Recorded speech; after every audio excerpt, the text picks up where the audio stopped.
Manon, réponds-moi.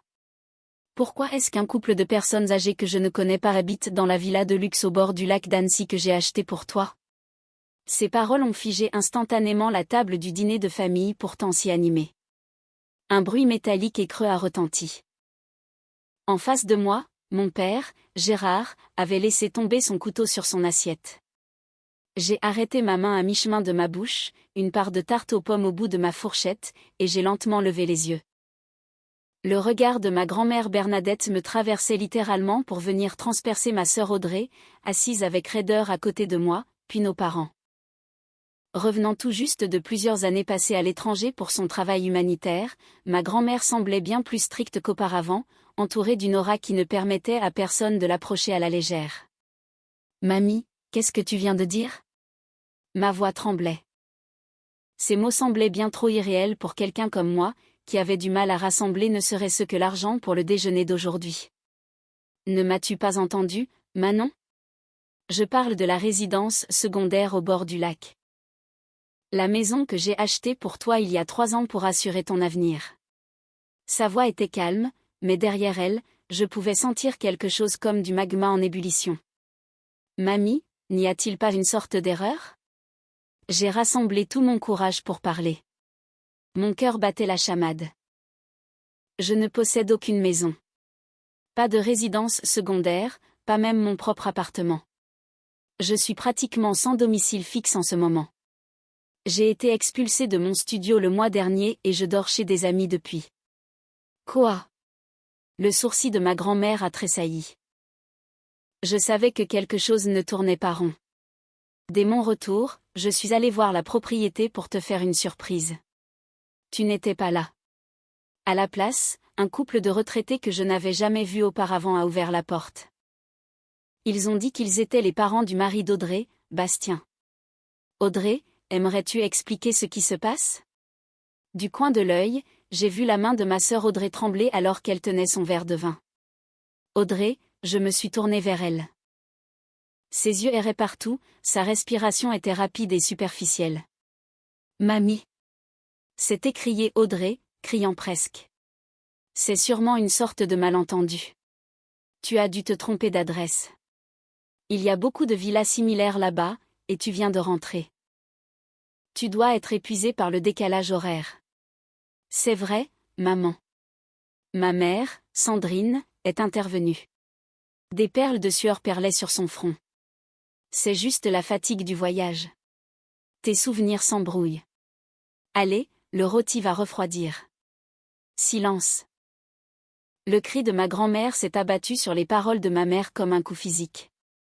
Malgré son âge, sa voix était si puissante que tout le monde à table a tressailli. Mon esprit ne me fait pas encore défaut. L'adresse, l'extérieur, c'était exactement la villa pour laquelle j'ai signé le contrat. Et plus que cela, ma grand-mère a plongé la main dans son sac à main, en a sorti une photographie et l'a fait glisser sur la table. Voici ce que les parents de Bastien, qui vivaient dans cette maison, m'ont dit: nous séjournons dans cette demeure appartenant à l'épouse de notre fils, Audrey. Au moment où ces mots ont été prononcés, le visage d'Audrey s'est totalement vidé de ses couleurs. Sur la photo, on voyait une magnifique demeure au bord de l'eau, et devant, souriant à l'objectif, se tenait Audrey, son mari Bastien et ses beaux-parents. Allons-nous demander une explication pour cette photo ? Face à cette preuve irréfutable, l'air dans la pièce est devenu lourd et oppressant. J'ai fixé la photo, doutant de mes propres yeux. C'était l'endroit même qu'Audrey avait publié sur les réseaux sociaux avec la légende « Ma nouvelle villa de vacances » à l'époque où je m'épuisais à cumuler 3 jobs étudiants. C'était ma maison. Qu'est-ce qui se passe ? Je me suis levée. Maman, papa, qu'est-ce que ça signifie ? Mamie a acheté une maison pour moi. Alors pourquoi est-ce que je vis comme une SDF en ce moment ? À ma question, mon père a détourné le regard avec maladresse. Maman, c'est compliqué.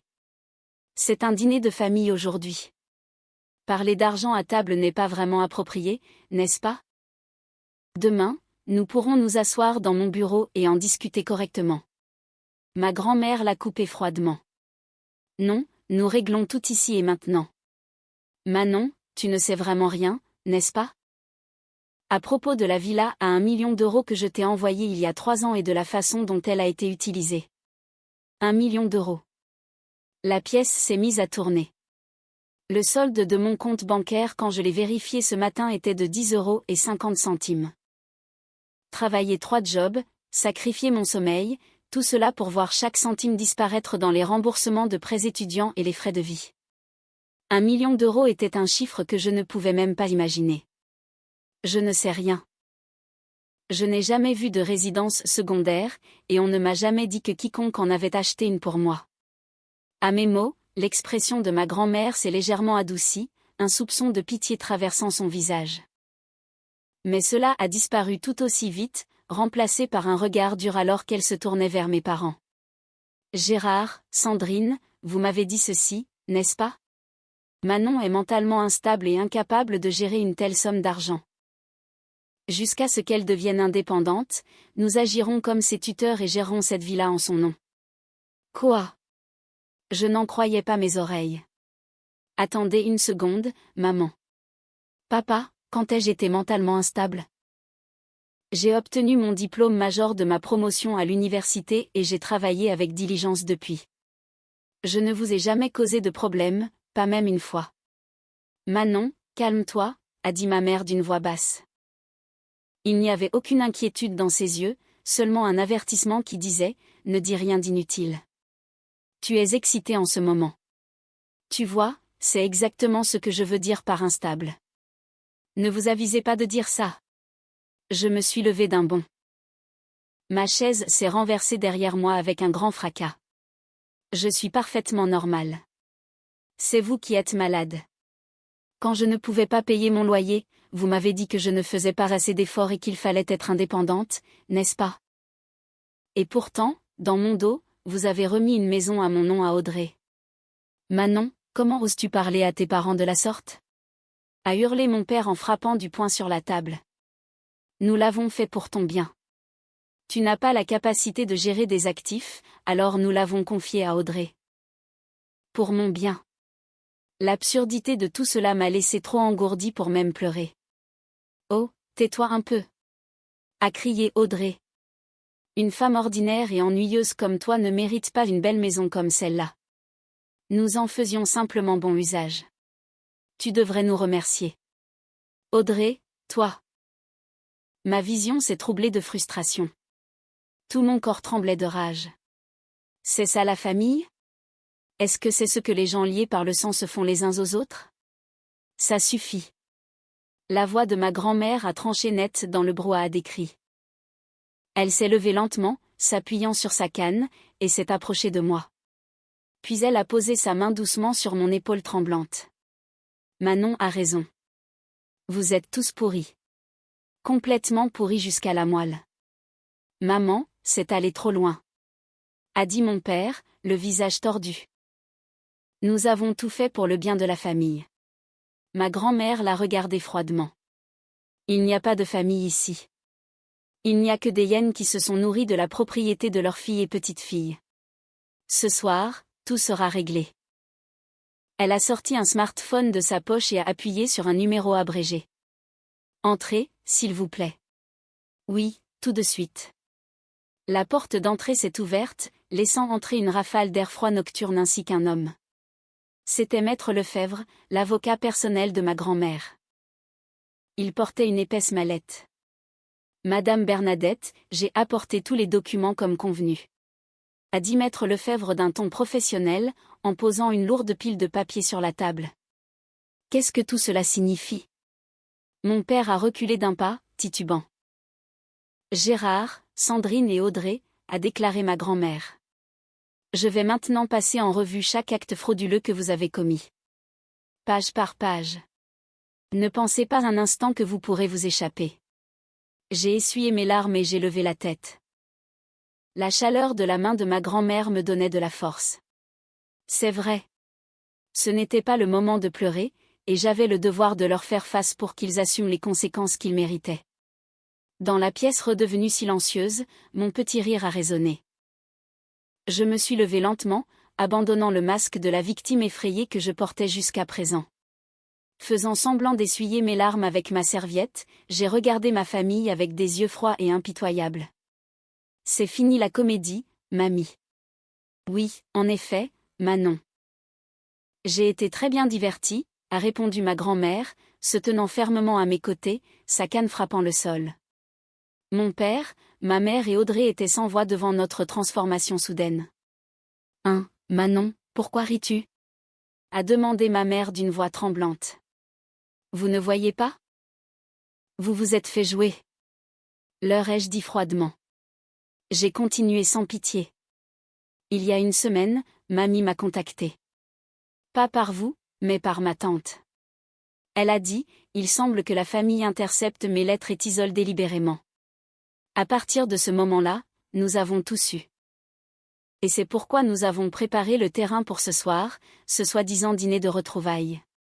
Nous avons attendu le moment où vous baisseriez votre garde pour confesser vos crimes de votre propre bouche. Quoi ? C'était un piège. Mon père a pâli et a essayé de se lever. Assieds-toi. Un seul mot de ma grand-mère l'a cloué à sa chaise. Ce n'est pas encore fini. En fait, cela ne fait que commencer. Maître Lefebvre, s'il vous plaît. Commençons-nous par l'acte de donation falsifié ? L'analyse graphologique est terminée. Maître Lefebvre a fait glisser un document au centre de la table. C'était un extrait du registre immobilier. Cette propriété, la villa du Lac, a été achetée à l'origine par Madame Bernadette au nom de Manon. Cependant, le propriétaire actuel enregistré est Audrey, votre sœur cadette. La date du transfert est le 15 octobre, il y a 3 ans. Le prix de vente était de 1 euro, à titre de don. 1 euro. C'était le prix de ma vie. J'ai fixé la date. Octobre il y a 3 ans. Le moment exact où j'avais obtenu mon diplôme et commencé à couler sous les remboursements de prêts et les factures. Le moment où ma vie a commencé à dérailler. J'ai toujours pensé que quelque chose n'allait pas, ai-je dit doucement. Je suis sortie major de ma promo.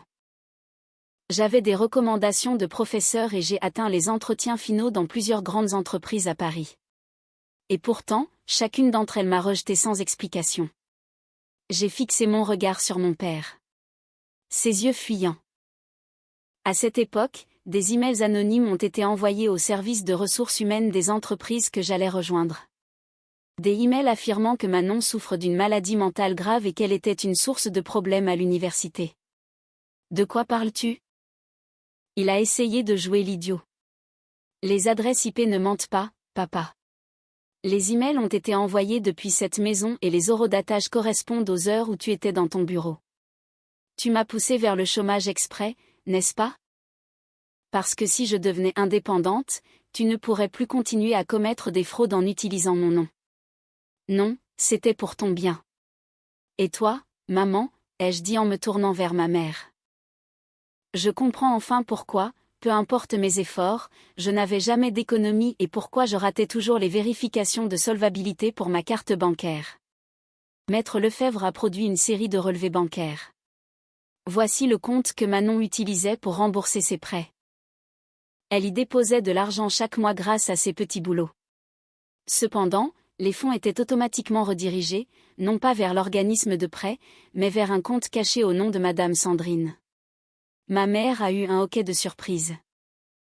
Et pourtant, maman, tu n'arrêtais pas de me dire que je ne faisais pas assez d'efforts, que je devrais être plus comme Audrey. À cause de toi, j'ai été fichée à la Banque de France comme mauvais payeur. Je ne pouvais même pas louer un appartement décent. Tu as détruit ma réputation bancaire.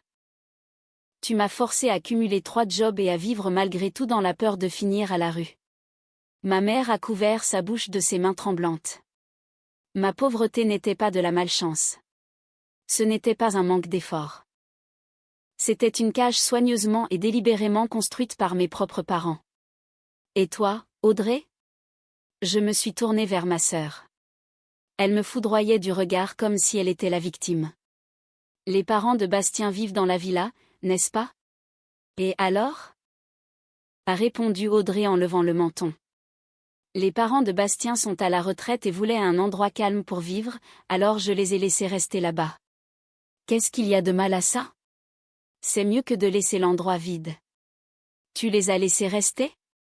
J'ai haussé un sourcil. Gratuitement? Bien sûr. C'est la famille. Ne mens pas. J'ai fait un léger signe de tête à maître Lefebvre. Sans un mot, il a présenté le document suivant. Voici les relevés de dépôt pour un compte bancaire sous le nom d'Audrey. Maître Lefebvre a lu calmement. Le premier de chaque mois, 4 500 € sont transférés depuis le compte des parents de Bastien. Le but déclaré du transfert est le loyer. Ma grand-mère a parlé la première. Audrey, alors non seulement tu as volé la maison de Manon, mais tu l'as ensuite utilisée pour soutirer un loyer à tes propres beaux-parents. Non, ce n'est pas ça. A crié Audrey. C'était des frais d'entretien. C'est une immense villa. Cela coûte de l'argent de la maintenir. Et les parents de Bastien sont riches de toute façon. 4 500 € par mois, ce n'est rien pour eux. Ce n'est pas la question, ai-je dit doucement mais avec force. Tu as pris ma maison sans permission et tu as gagné des sommes folles avec. Pendant ce temps, moi, la propriétaire légitime, je pouvais à peine m'offrir à manger pour le lendemain. Tu le savais. Les yeux d'Audrey se sont détournés. Maman, écoute. Mon père s'est penché en avant, essayant d'intervenir. Oui, peut-être que la façon dont nous avons fait les choses était un peu musclée, mais regarde le résultat. La maison est bien entretenue et les beaux-parents d'Audrey sont heureux. N'est-ce pas bien mieux pour la famille dans son ensemble que de laisser Manon y vivre seule? Nous pourrons toujours donner un peu d'argent à Manon plus tard. Un dédommagement? Non, une indemnité de consolation pour régler tout ça. Une indemnité de consolation? A répété ma grand-mère d'une voix basse. Le pied du verre de vin dans sa main a craqué de façon menaçante. Quand ma petite fille était sur le point de dormir sur un banc, vous viviez dans le luxe grâce à sa propriété. Et maintenant vous pensez pouvoir régler cela avec de l'argent de consolation. Mais maman, Manon est encore jeune. Les difficultés forgent le caractère, n'est-ce pas? Taisez-vous. Le rugissement de ma grand-mère a résonné dans toute la pièce. J'écrivais à Manon chaque mois. Je demandais, comment va la maison? As-tu des problèmes? Mais je n'ai jamais reçu une seule réponse. À la place, Gérard n'arrêtait pas de me dire, Manon est si instable mentalement qu'elle ne peut même pas écrire un mot de remerciement. J'ai secoué la tête. Pas une seule lettre ne m'est jamais parvenue. Bien sûr que non, a dit ma grand-mère froidement, se tournant vers mes parents. Chaque lettre que j'envoyais était adressée à cette maison. Vous prétendiez que Manon était instable et disiez que vous les garderiez pour elle. Et vous ne m'avez jamais donné sa véritable adresse. Vous avez détruit mes lettres et coupé tout contact avec Manon également, n'est-ce pas? C'est parce que, a crié ma mère, tu semblais si occupée par ton travail à l'autre bout du monde. La raison pour laquelle ma grand-mère et moi ne pouvions pas rester en contact n'était plus un mystère. La distance physique et le mur de malveillance que mes parents avaient construit entre nous. Tout se mettait enfin en place, révélant toute la laideur de ce qu'ils avaient fait. Ça suffit les excuses, ai-je dit en prenant une profonde inspiration et en faisant signe à maître Lefebvre. Confirmons les faits d'un point de vue juridique. Maître Lefebvre a affiché sur sa tablette le soi-disant contrat de transfert qu'Audrey utilisait comme base pour sa revendication de propriété. Mademoiselle Audrey, vous avez déclaré plus tôt que ce document représente un transfert légitime de la part de Manon il y a 3 ans. C'est exact? Oui, regarde la date. A crié Audrey, trempée de sueur. En effet, c'est ce qu'il est écrit. Nous aborderons la calligraphie sous peu, mais d'abord, nous avons effectué une analyse numérique du papier lui-même. Il a appuyé sur un bouton et une image agrandie du document est apparue. Sous les fibres du papier, un motif de minuscules points imperceptibles à l'œil nu est apparu. Il s'agit d'un code d'identification de machine. De nombreuses imprimantes laser couleur intègrent des points jaunes microscopiques qui enregistrent le numéro de série de l'imprimante ainsi que la date et l'heure de l'impression. Quoi? La bouche d'Audrey s'est ouverte de stupeur. Après avoir analysé ces points, nous avons déterminé que ce document a été imprimé il y a exactement 6 mois. C'est étrange, ai-je dit avec un sourire froid. Pourquoi un contrat censé avoir été signé il y a 3 ans serait-il écrit sur un papier imprimé il y a seulement 6 mois? Puis j'ai parlé lentement et clairement. En d'autres termes, ce document a été fabriqué de toutes pièces il y a 6 mois. J'ai regardé mon père, puis ma mère et enfin Audrey, et je peux imaginer exactement pourquoi vous avez soudainement eu besoin de le falsifier il y a 6 mois. Le visage de mon père est devenu livide. Il y a 6 mois, mamie vous a contacté pour dire, mon travail se stabilise enfin. Je vais peut-être rentrer bientôt, n'est-ce pas? J'ai continué. Vous avez paniqué. Jusque-là, vous occupiez illégalement la maison de Manon et la traitiez comme celle d'Audrey sur la base de simples promesses verbales. Mais une fois que mamie reviendrait et vérifierait les registres de propriété, vos mensonges seraient exposés. Alors, vous avez falsifié des documents à la hâte pour vous donner une couverture légale. Ce n'est pas. Mais si vous m'aviez demandé de signer, vous auriez été démasqué. Alors Audrey a imité mon écriture et a falsifié la signature avec une date d'il y a 3 ans. N'est-ce pas? Mon père s'est pris la tête entre les mains et a gémi. J'avais vu juste. Pendant 3 ans, ils avaient fait tout ce qu'ils voulaient, comptant sur le fait que ma grand-mère ne reviendrait pas. Mais au moment où ils ont appris son retour possible, ils ont paniqué et se sont précipités pour fabriquer des preuves. Cette panique a été leur erreur fatale. Maître Lefebvre a poursuivi sans pitié. Selon l'analyse graphologique, cette signature correspond à l'écriture de Mademoiselle Audrey avec une probabilité de 99%. Cela constitue une falsification manifeste de documents privés. De plus, Mademoiselle Audrey a faussement prétendu être la tutrice légale de Manon et a retiré des sommes importantes du compte de Manon sous prétexte de frais d'entretien pour la villa. Cela constitue une fraude et un détournement de fonds. Fraude. Audrey a commencé à trembler de façon incontrôlable. La prison. Ce n'est pas possible. Papa, dis quelque chose. C'est toi qui as dit, tant qu'on met une date antérieure, ça ira. Espèce d'idiote. Tais-toi. A hurlé mon père, mais il était bien trop tard. La police a déjà été prévenue, a dit calmement maître Lefebvre. Mademoiselle Audrey, des poursuites pénales vont être engagées contre vous immédiatement. Non, non, non, non. Audrey s'est pris la tête et a éclaté en sanglots. Papa m'a dit de le faire. Il a dit que Manon est stupide. Qu'elle ne remarquerait jamais. Il m'a dit de juste copier sa signature. J'ai seulement fait ce qu'on m'a dit. Quoi? Audrey, tu vends ton propre père. A rugi mon père. Mais c'est la vérité. Maman l'a dit aussi. Elle a ri et a dit que Manon ne pourrait jamais rembourser ses prêts de toute façon, alors autant utiliser l'argent nous-mêmes. Audrey, ne dis plus un mot. A hurlé ma mère en se jetant sur elle. C'était d'une laideur affligeante.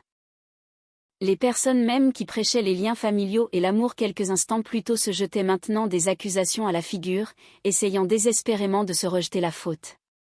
Ma grand-mère a observé le spectacle avec des yeux froids et a parlé doucement. Ça suffit. À ces mots, les cris se sont arrêtés net. J'en ai assez vu de votre laideur. Ne souillez pas cette table davantage. Elle s'est tournée vers maître Lefebvre. Monsieur Lefebvre, la révision de mon testament est terminée, n'est-ce pas? Oui, Madame Bernadette. Maître Lefebvre a produit une nouvelle série de documents. Voici le dernier testament. Il révoque totalement les droits d'héritage de Gérard, Sandrine et Audrey, ainsi que du conjoint d'Audrey, et désigne Mademoiselle Manon comme l'unique héritière de l'intégralité de la fortune. L'intégralité de la fortune? Ont hurlé mes parents à l'unisson. Maman, s'il te plaît, attends. Tout sauf ça. Nous sommes désolés. Nous avons réfléchi à nos actes. S'il te plaît. Toute trace de fierté avait disparu. Il n'y avait plus qu'un homme s'accrochant désespérément à l'argent. Ma mère a suivi le mouvement. Je suis désolée, maman. J'ai eu un moment de faiblesse. Je ne le ferai plus jamais. S'il te plaît, reconsidère ta décision. Depuis sa hauteur, ma grand-mère a répondu d'une voix glaciale. Si vous voulez vous excuser, faites-le auprès de Manon. C'est elle la victime, pas moi. Les yeux de mes parents et d'Audrey se sont tournés vers moi d'un seul coup, suppliants, obséquieux, avec toujours cette même supposition arrogante. Nous sommes la famille, elle nous pardonnera. J'ai lentement levé mon verre de vin et j'en ai pris une gorgée. Puis j'ai souri doucement. Non, je ne possède aucune pitié. La seule chose que j'ai pour vous, c'est une facture. J'ai accepté le dernier document de Maître Lefebvre. Il s'agit d'une demande de restitution pour enrichissement sans cause au cours des 3 dernières années, ainsi que des dommages et intérêts pour préjudice moral. Le montant total dû est de 2 millions d'euros. Si le paiement n'est pas effectué d'ici demain, les poursuites pénales suivront immédiatement. 2 millions d'euros ? A hurlé mon père. C'est impossible, nous n'avons pas cette somme. Alors vendez ce que vous avez, ai-je dit froidement. Votre maison, vos voitures, vos bijoux, et cette villa où vivent les parents de Bastien. Vous allez l'évacuer immédiatement. Non. Audrey s'est effondrée au sol, chassant les parents de Bastien. Si je fais ça, il va divorcer. Ce n'est pas mon problème. C'est ton problème, Audrey. Je l'ai coupé froidement. Quand j'ai perdu mon emploi et que mon crédit a été détruit, est-ce que l'un d'entre vous s'est inquiété pour moi? Non. Vous vous êtes tous moqués de moi. Maintenant, c'est votre tour de goûter à cette même misère. À ce moment-là, on a frappé fort à la porte de la salle à manger et 2 policiers en uniforme sont entrés. Mademoiselle Audrey, veuillez nous suivre au poste. Non, aidez-moi. Je n'ai rien fait de mal. Hurlait Audrey alors qu'elle était emmenée. Ensuite, mes parents, toujours sous le choc, ont également été menottés. Manon, je suis désolée, Manon, sanglotait ma mère en me regardant à travers ses larmes. J'ai eu tort. S'il te plaît, retire la plainte. Adieu, maman, ai-je dit sans détourner le regard. Compte les rides sur ton visage en prison. Tu auras tout le temps pour ça. Alors que les sirènes de police s'éloignaient, il ne restait plus que ma grand-mère, Maître Lefebvre et moi dans la vaste salle à manger. J'ai laissé échapper un long soupir. Ce n'était pas de la fatigue. C'était du soulagement. Comme si une malédiction avait enfin été levée. C'est fini, mamie. Oui, c'est fini, a-t-elle dit doucement en me prenant dans ses bras. Non, en fait, ce n'est pas tout à fait exact. C'est ici que tout commence.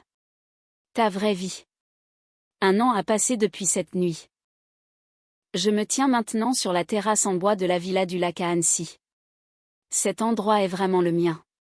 Audrey, son mari et ses beaux-parents ont été expulsés de force dans les 72 heures suivant cette soirée. Ses beaux-parents ont prétendu qu'on leur avait dit que la maison appartenait à leur belle-fille et qu'ils étaient aussi des victimes. Cependant, parce qu'ils y avaient vécu en sachant que le loyer était suspectement bas et que le contrat était bancal, ils ont été interrogés comme complices potentiels. Audrey a été condamnée à 3 ans de prison et est actuellement incarcérée. Elle a divorcé de Bastien et a été complètement ruinée par les dommages-intérêts et les frais de justice. Mes parents ont perdu toute crédibilité sociale et ont été rejetés par tous nos proches. L'entreprise de mon père a fait faillite et j'ai entendu dire qu'ils survivent maintenant dans un petit appartement en banlieue. Mais je ne connais même pas leurs coordonnées, et je ne tiens pas à les connaître. Quant à moi, j'ai lancé une nouvelle activité dans cette maison paisible. Conseil en ligne, planification financière et aide aux victimes de fraude familiale. Quand j'ai commencé à partager mon propre parcours éprouvant, la réponse a été immense. Avant que je m'en rende compte, mon emploi du temps était complet des mois à l'avance, et mes revenus ont été multipliés par des dizaines par rapport à l'époque où je cumulais 3 jobs. Je ne dépends plus de personne. J'ai atteint une indépendance financière totale. Le week-end, ma grand-mère vient séjourner ici, et nous nous asseyons près de la cheminée, discutant et riant comme pour rattraper les 3 années qui nous ont été volées. Un jour, regardant calmement le lac, elle m'a dit, « Tu n'as pas seulement récupéré l'avenir qu'on t'avait pris. Par ton intégrité et ton courage, tu en as construit un encore plus brillant. C'est ma maison, l'endroit que je protège, l'endroit que j'aime. Je suis heureuse, mamie, ai-je dit du fond du cœur. » Cette histoire nous rappelle cruellement que la trahison peut parfois venir de ceux en qui nous devrions avoir le plus confiance, notre propre famille. La soif d'argent et de prestige social peut pousser des parents à sacrifier l'avenir de leur propre enfant au profit d'un autre. Heureusement, la vérité finit toujours par éclater, surtout quand on a une alliée aussi perspicace et déterminée que cette grand-mère. C'est un récit de résilience qui montre que même quand on touche le fond, on peut rebondir et construire quelque chose de bien plus grand par soi-même. L'indépendance financière et la force de caractère de Manon sont des exemples inspirants pour tous ceux qui traversent des périodes difficiles. La justice a été rendue, et la fin de l'histoire prouve que le succès est la meilleure des vengeances face à la méchanceté gratuite. Et vous, qu'en pensez-vous? Avez-vous déjà été confronté à une situation où un membre de votre famille a privilégié l'argent au détriment de vos relations personnelles? Comment auriez-vous réagi à la place de Manon si vous aviez découvert une telle fraude? Partagez vos expériences et vos avis dans les commentaires ci-dessous, cela m'intéresse beaucoup de vous lire et d'échanger avec vous sur ce sujet délicat.